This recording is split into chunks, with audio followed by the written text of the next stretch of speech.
And now, time for weekly show with a passionate India lover, chairman of ITV Gold and Parikh Worldwide Media. Get ready for loving sharing from physician, philanthropist, publisher, and India advocate in this week. Namaskar. Welcome to this special edition of This Week with Padma Shri Dr. Sudhir Parikh. Doctor, welcome. Namaskar. Namaskar, namaskar. Such a pleasure and honor to have you for this weekly session. And since you have been at the forefront of Indo-US caucus, I think it is interesting for you to share your comments. It is happening for the first time that the Pakistan has designated its ambassador as one gentleman with the name Sardar Masood, who was earlier posted in China, and there are reports that he is pro-jihadis and pro-extremist in Kashmir. So there is a hold on America accepting him as its ambassador. Your take on this sort of clout or strength of Indian point of view in America? Well, I think any diplomat or any assignment or posting of any diplomat of any country has to be scrutinized thoroughly. Background check has to be done, and if there is any suspicious, not even any proof, but any suspicion or controversy about the background, I think India has all right to kind of protest or kind of protest and put their opposition to the government, US government. And US government also should not hire or give diplomatic position or approved diplomatic position of any person who has any background which is very harmful to the people at large, including terrorism. Absolutely. And I think Indian American community would be thankful to Congressman Scott Perry, who says that not only Masood has espoused terrorist cause of jihadis, he has urged American government to outright reject this nomination. And there are other issues, but I'll come to the main story of the day, and that relates to India's budget. There is a provision of 40 lakh crore rupees for infrastructural development in India. How do you see overall the potential impact? I think it's a good budget. It's a very growth budget, and government is spending a lot of money to stimulate the economy. And unless you have a kind of supply side of the budget, what government is doing it right now, one cannot increase their GDP growth. And in order to sustain 9% or better, I think what government has done it in this current budget, today's budget, is a very welcome move, and we really congratulate government of India and particularly Prime Minister of India, Mr. Narendra Modi ji. And in this context, we will talk about some of the major headlines that includes provision for the defense. And I think there is a huge provision budget allocated for India's defense in the coming year, which is to the tune of 525 crore rupees. How do you see this also reflects India's policy and need of the hour? Well, it reflects that always defense, strong defense is a deterrent to any aggression from anyone. So I think a strong defense is very important for any country, particularly the country which is a democratic country, to protect its people, protect its interest, protect its businesses.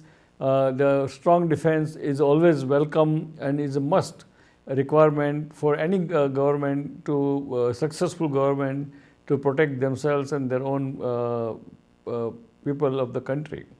And having this strong defense budget, it means there will be a more spending in the manufacturing of the defense equipment, including the large planes and large armaments and so forth. And that gives a lot of jobs to the people of the India, and that is also indirectly will boost the economy of India. I think it's a very, very valid and important point that you have made. India is looking at not just being buyer of defense equipments, but down the line, India may emerge as the one who is supplying defense equipments. I think that speaks something about Modi government's approach towards New India. Yes, correct. And by having your own defense strength, you don't have to rely on Russia or USA to maintain our armament and maintain our fighter jets and maintain our other equipments, because again, at the end of the day, there is nothing like your own manufacturing equipment and your own maintenance and your own everything, and that's the right way to do in long run. So there is criticism that job creation is not directly visible, but at the same time, there are indirect suggestions that it is likely to generate a lot of employment. As you mentioned already, India is looking at expanding highways 25,000 kilometers. So when that kind of work is done, it automatically generates employment. Your observation on the way Modi government has worked towards building infrastructure in terms of building roads. Well, I mean, if you look at the India and USA today, I mean, it was quite big contrast 50 years ago when we came to USA from the India. But now in India, the people wear the same clothes as we wear in the USA. People eat the same food. They enjoy the same hospitality industries. They enjoy the same vacations and so forth. Only thing right now, there is a big difference between India and Western country is the infrastructure. And and that's why I think the Prime Minister Modi is pushing for the development of the infrastructure is a great idea, because this is a great initiative. By doing that, you make the all the industries, all the supply network, all the already manufactured goods to move from one corner to other corner of the country. And not only that, but by having infrastructure, by making the big roads and wide roads, for the people also, there is easy to travel from one place A to place B. As for example, before it used to take a whole day to go to Ahmedabad to Bombay, and now because of the highway, it takes only 6 hours to be in Bombay. So that shows the whole country can move faster and become a more lucrative, more prosperous. And I think again, this is a great initiative. I'm sure everyone likes it, and it will create a lot of jobs, because in order to build the infrastructure, you need a lot of manpower. Similarly, there are other areas which are likely to result into job creation, including the expansion of railways. But let me also bring to your attention the provision in Prime Minister's housing scheme to the tune of 48,000 crore rupees. So while you were mentioning that there is little difference between India and America as per your experience of moving from one place to another, but still the inequality is quite large, huge in India, and probably this Prime Minister's housing scheme would work in that direction positively. Yes, because it's a supply side economics, and in supply side economics, always everyone gets benefit. Not only the upper crust of the society, but also it trickles down to the all the way to bottom of the society, crust of the society. And that's what Ronald Reagan used to believe, that always supply side economics always trickles down to everyone. And I think this is a great news, and it's a great initiative and a great way to boost the economy and give the benefit to each and every state crust or section of the society, whether it's rich, middle class, or poor. Absolutely. And what critics are saying that this is a forward-looking progressive budget, but the provisions which are there are likely to reach a common man after a few years, or there is going to be some time lag till people start realizing the fruits of the provisions. And some people also appreciate that there is a vision of moving towards 2047 and 100 years after independence, how India would be. But right now, the pinch of unemployment and, of course, price rise as common folks are feeling, do you think this budget is likely to work in favor of the government in the light of upcoming elections in UP and Punjab? I think so. It will work because people can see through the great initiative of infrastructure, defense built up, and also I'm sure government has a lot of program where they help the middle class, lower middle class, and poor people, and also government by doing this kind of huge infrastructure and supply side of the economics, they are really creating a lot of jobs. And by having creating a lot of jobs, indirectly each and everyone in the society will benefit. And there would be some items which are likely to be costlier. Of course, some by reduction in the custom duty would be favorable for the consumers. That includes camera lens, cellular mobile phone, etc. Overall, items which are being used on day-to-day basis, like headphones, earphones, and solar cells, etc., probably they are going to be costlier. Do you see it working negatively for the perception of government? Well, it may in short term it may work negatively because people always have short vision. You know, most of the people, majority of the people have very short vision, short thinking, and therefore it may work if not explained properly. That's why I think government job is to educate the people, show them what is the advantage of what they are doing. Even though right now everyone will suffer a little bit, but in long run everyone will be winner. And staying with budget, especially from the point of view of technology, there is announcement of 75 digital banking units in 75 districts, and they are also launching or working towards regional language education and new digital university. Now, this concept of new digital university is also quite new in India. Your take on overall Modi government working towards finding a balance between technological development as well as appreciation of traditions of India? Well, I think what Prime Minister Modi's government is saying that we are now, whole world is moving towards the digitalization of the world of all the aspect of the life, and therefore I think what I understood that even the government is going to have digital passport, digital of course they have digital visa, but they will have digital passport, they will have digital other identification, and most of the transaction will be done digitally, and I think that will be very easy eventually and very transparent, and that's very important in the country like India, where we used to have a lot of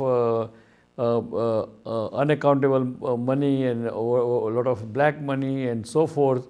So this kind of digitalization helps to make all the transaction very transparent, very much black money free, and it will be useful to each and everyone.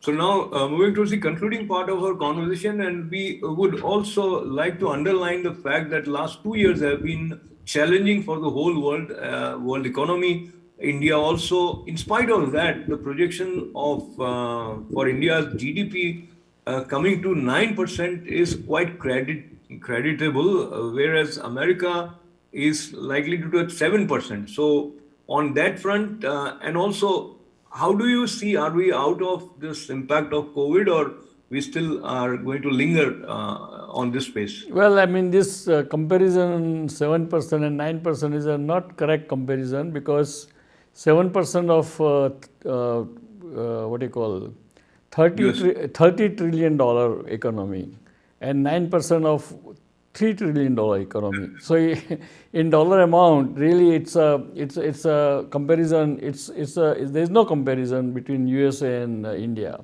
and any developing country has to develop at the rate of the 9 to 11, 12% in order to catch up with the rest of the developed world.